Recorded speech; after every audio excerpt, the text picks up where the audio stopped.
Hi, friends. So I don't know if you've been following all the rhetoric about DPRK in the last few months. It's a bit of a roller coaster, and of course, it's intended to vilify DPRK, North Korea. So that eventually the U.S. empire can invade that country and take the trillions of dollars worth of resources that DPRK has been trading with China. So, in this recent visit from Trump to Southeast Asia, to Japan, where he's trying to shore up support for an invasion of DPRK. And of course, President Abe wants to abolish Article 9 so that in Japan, so that this is a good excuse, the quote unquote North Korean menace to do that. And of course, all this saber rattling toward DPRK is intended also so that that South Korea buys weapons, and that there's more installations, of the THAAD missile defense system. And contained with the THAAD missile defense system is a radar that can delve deep into China. So that is one of the main missions of the U.S. empire, is to be able to eventually probably actually have a war on China. If you've ever watched John Pilger's documentary, The Coming War on China. That's intended to sort of like be able to surveil China using the THAAD missile system. THAAD missile systems, by the way, are claimed to not be able to do what they say they would do. So if there was some kind of launch by DPRK, because they think that the US is attacking them. Sorry, my eyes are a bit sore today from the pollen. If there was a launch from US empire toward DPRK, it's unlikely that the THAAD systems would be able to protect South Korea or any other place where they're supposed to protect them. It's just not, they're not really able to do what they claim to do, and yet governments are spending a lot of money. The people who are winning are the CEOs of the arms industry, as usual. They love any sort of war. They don't care who engages in it, as long as they can sell their war toys and make a killing, literally. Excuse me. So anyway, and then of course there's Vietnam, that he'll go and visit Vietnam and try and bully them into supporting this ground invasion, if that's what it is. And then, of course, the Philippines, Duterte, who's Trump doesn't care about all the human rights abuses that Duterte is engaging in the name of drug wars, where he's really also engaging in knocking off, the left and any sort of dissidents, from what I understand. But Duterte is a wake up to U.S. empire and what it does. But I mean, it depends what Trump offers him. There's all sorts of carrots that are offered to these leaders of countries, and they're all just, they're corrupt in their own way. Anybody pretty much that gets to power is corrupt and a neoliberal kind of corporate warmonger in some ways, with the exception of, say, people like Jeremy Corbyn. if he ever gets to power. I doubt that will be what he will do, but generally speaking, that's what happens. But anyway, so this is very unfortunate, what's happening. And I'll just read something from The Nation. And by the way, The Nation is not a publication that I recommend, but it said here, the Pentagon stations one carrier and its support group in the Western Pacific with its home port in Yokosuka, Japan at present. That vessel is the Ronald Reagan. In addition, the United States has kept one carrier group in the Indian Ocean to provide air support for Army and Marine Corps' ground forces in Iraq. Until recently, that had been the Nimitz. And at present, however, the Nimitz has departed the Indian Ocean and is in the Pacific before heading back to its home port in Washington, while its replacement ship, the Theodore Roosevelt, is also in the Pacific on its way to the Indian Ocean. But for now, all three are massed in the Pacific, and the Pentagon says this is a coincidence, but it's hard to take that seriously.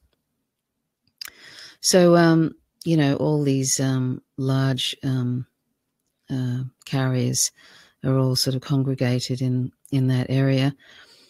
And, the Pentagon says that's a coincidence. Well, I don't believe that's the case. And I wanted to just read something, some parts of an essay by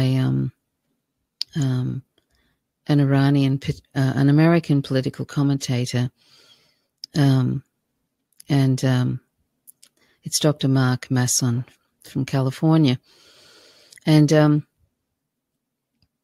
he's denounced the U.S. government as the world's biggest terrorist organization, saying such an empire would never honor treaties or deals because upholding an agreement means the U.S. is not really an empire. Well, that's very true. The U.S., since its inception, has never ever kept really its agreements with anyone, including the indigenous native tribes. One, sort of treaty broken after another, and it's just been like that since. And that's how empires function. And so Dr. Masson offered an analysis of the United States domestic and foreign policies for an international news media. And he said, the United States foreign policy is set within the context of empire. The USA is an empire, and empires do not have friends. They have client states obeying orders issued from the imperial center, and they have enemies. There is no in between. There is no such thing as a friend of the empire. The U.S. empire does not honor treaties.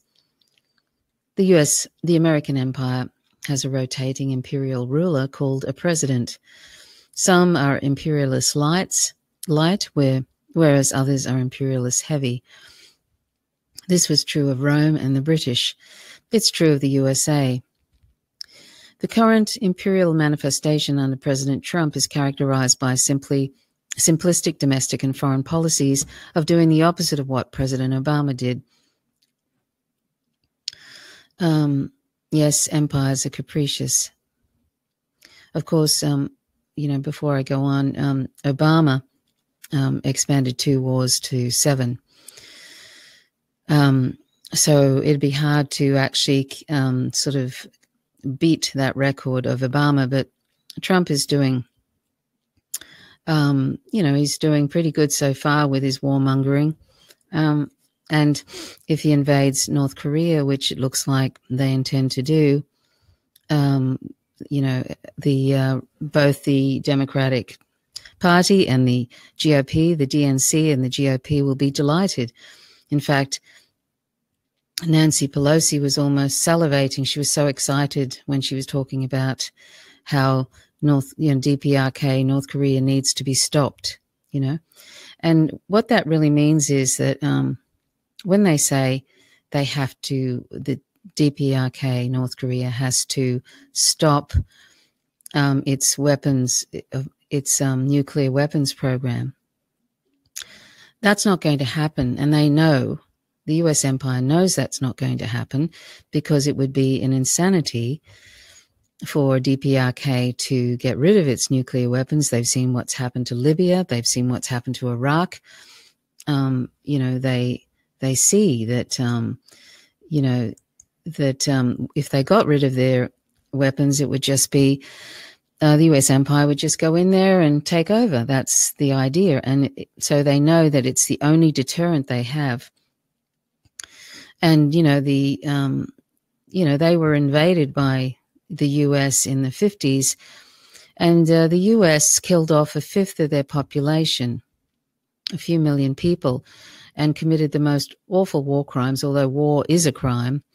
But, if we're speaking specifically about specific crimes, one crime that the US empire did was put 100 or so women and children into a building and leave them there in the winter for a week without food. And some of them died.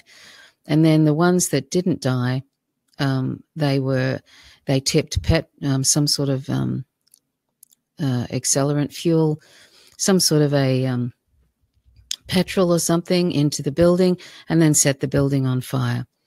And there was a survivor, a young child, who managed to survive, and he recalled that dreadful massacre. I think it was called the Sichuan massacre. Sichuan massacre. Anyway, they tried to literally raze DPRK to the ground. And I'll just say something about DPRK, all the propaganda that's put out there by, by various establishment tools. Like John Prizer from the Answer Coalition went to DPRK a couple of months ago, and he did an extensive tour of that country. And he was amazed at the prosperity and how they've managed to overcome the sanctions. And, it's very pristine. Ava Bartlett also went there just recently. It's very pristine. There's free healthcare. There's free education. I'm saying John Prizer traveled extensively, so it would be impossible for the Kim Jong-un's government to sort of set up some kind of a sort of a fantasy sort of setting so that people could just see some sort of pretend DPRK, that it's all lovely there. He went all over the country and he spoke to lots of different people. There was nobody surveilling him. His part, he wasn't, all this sort of, militaristic propaganda, that there's lots of spying, etc. He did not experience that, and neither did Ava Bartlett. It's if you actually see the images that Ava Bartlett posts, they have like amusement parks and the like. So this sort of the propaganda that Trump was saying today in his speech in South Korea. I mean, you'd expect that anyway. The incredible propaganda that he was making out, and I've heard this too. I've heard. I used to think that North Korea, that people were so starved that they were cannibalizing one another. Up until, recently, I thought it was in a dreadful way, until I actually saw some real, images and heard testimony from people that I trust about it. So, this is the thing, we're told lies by the corporate media over and over again. Sorry, there's lots of pollen at the moment. Lies and lies about corporate media, from corporate media, about any country which the US empire wants to invade and steal their resources and then control. It's a common thing, and now the North Korean, the DPRK government wants to destroy the US, and the US can't let that happen. The US has been flying, and this is during the Obama administration too, flying over their country and dropping dummy bombs and, basically constantly threatening that country, constantly. And that's why they've developed their nuclear program, because of the constant threats. I mean, if you have nuclear bombers flying over your country, and stealth bombers and all of this, if you have them, wouldn't you want to have some sort of deterrent? If you have, I mean, it's really sad that we have this happening, but this is an intentional thing. They've been trying to get DPRK to increase their nuclear capacities so that they can do this invasion. This has been their plan all along. So, I mean, it's a terrible, terrible thing, and it's so awful to think that there are millions and millions of lives at stake in DPRK. They're just people just like us who want a peaceful life, and it's nothing like it's been presented as. And that's the frightening thing. That is the frightening thing, that the media, the corporate media, is so sewn up that all we hear is propaganda now. All we hear. So that's why it's so necessary for us to be plugged into independent media sources like the Empire Files and real anti-war coalitions like ANSWER and Code Pink, and watching, the Real News Network, although there's some problems with that news network now, as well as there's problems with Democracy Now!, definitely. But there are some good news reports there. It depends on, like, they're terrible. Democracy Now! Is terrible with a lot of like Syria and stuff. So I wouldn't recommend them. But anyway, you just have to, look for good, independent news, reliable news sources. If you get your news from mainstream media, you're lost, basically. So he went on to say, Dr. Masson went on to say here, he said, so, yes, empires are capricious. They do things on the basis not of rational argument and rational diplomacy, but on the basis of imperial whim. Imperial fiat is important for the purpose of training other nations to expect nothing but contempt from the imperial center. Excuse me. These conditions are worsening as the US imperial structures are collapsing. Thus, a primary goal of empire is to establish a power ranking that is useful when the empire comes around to collect tribute. Historically, the US has demanded the subject states open their country to plunder by US banking, mining, and manufacture corporations. So, that's just a part of his essay called U.S. Biggest Terrorist Organization on Earth, U.S. Analyst, at Tasnin News, TASNIN news.com. So, that's where we're at now. We're just sitting on the precipice of a ground invasion with a country that has nuclear weapons that could kill many millions in South Korea and millions in Japan, and also could invite a war with China, because China, unless they're coerced by some way via Trump, China said it would come to the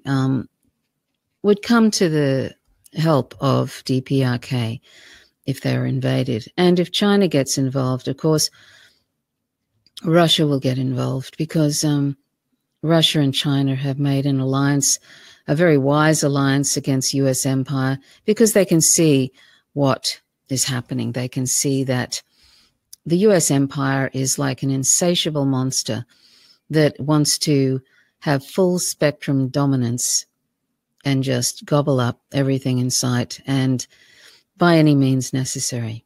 And this invasion of DPRK, which could happen, it's not definite, but it's looking very ominous.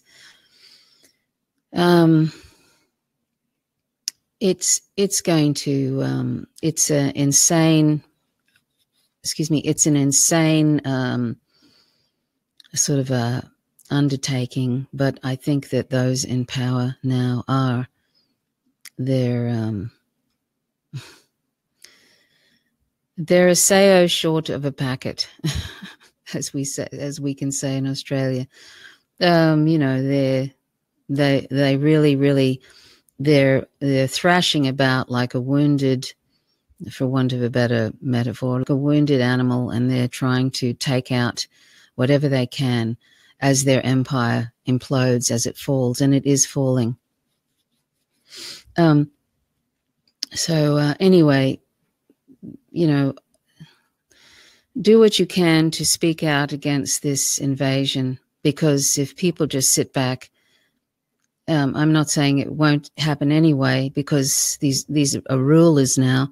They're oligarchs and they don't care a toss what their subjects think. That's the bottom line. But we have to do something, and so we have to have some sort of anti-war movement. We have to have that, and we have to speak out against this, because this could be a disaster of all disasters. Of course, Russia, picking a war with Russia would be the ultimate and the end of us all. But this could also lead to that as well, a World War III that's would end us all, basically, if it was nuclear. And Russia has said it will never do a ground war again, because there would be too much carnage and they wouldn't win. So it would be nuclear. Anyway, so that's really all I wanted to say. I thank you for watching, and if you feel like it and you're not already subscribed to this channel, please do, and feel free to leave comments if you wish. I normally don't say that, but if you wish to, and they're civil comments, go right ahead. Anyway, thank you so much for watching, and please do your best to try and speak out against this impending ground invasion in North Korea, which actually may be worse than a ground invasion. They might just be saying that, and they may just drop some limited nuclear bombs on various cities. Who knows? I mean, like I say, their empires are dangerous when they're falling, and that's what's happening with U.S. empire. And the amount of propaganda that Donald Trump put out today in that South Korean speech, it was just appalling. Just appalling, the propaganda. Let's do what we can to prevent this dreadful carnage that could happen. Okay, well, my name's Trish Roberts. You're watching Faint Signals from Vega. Till next time, bye for now.